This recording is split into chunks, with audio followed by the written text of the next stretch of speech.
I love that point. And that ties in, I suppose, with this whole idea of limiting beliefs, because I think a lot of times we stop ourselves from almost getting the life that we deserve.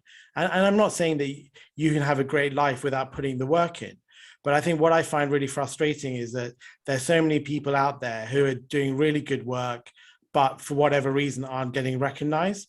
And I think part of that is because of this limiting belief that they don't believe that they deserve almost a good life, or the life that they deserve, and it's about almost getting past yourself, getting past your limiting beliefs, not being afraid to approach people, because especially with the podcast, people are much more willing to give than you realize, and I found that out from approaching people to be guests, and I'm not saying everybody that I've wanted to be guests has said yes, or that everybody has rejected me in a nice way. I mean, that would be just ridiculous.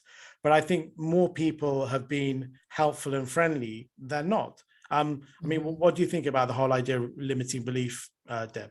Well, oh my gosh, that's a huge topic for me. I'm all about like challenging status quo and busting through those limitations. I mean, I've had to do it over and over in my own life and in my own career. And I think about your example, committing to do what you're doing and then putting yourself out there over and over and over again. But approaching people with genuine curiosity and interest is a great way to connect, and not just connecting with people, but with new topics, new skills that you may want to acquire, new things that you want to learn about. I think that one way that you can really take the limits off for yourself is to crank up your own curiosity and put yourself in situations where you can learn and grow.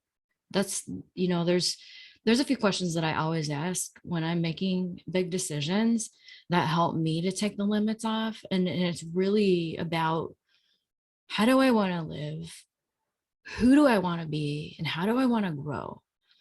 And those questions are core to really making great decisions about what information are you taking in, and what kind of people are you surrounding yourself with, and what steps do you need to take to diversify your information streams as well as your association, so that you can broaden your horizons, and so that you can be exposed to new possibilities.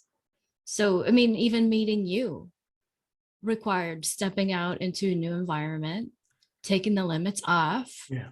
and getting into a new group of people where I could be exposed to new ideas and new connections. And here we are.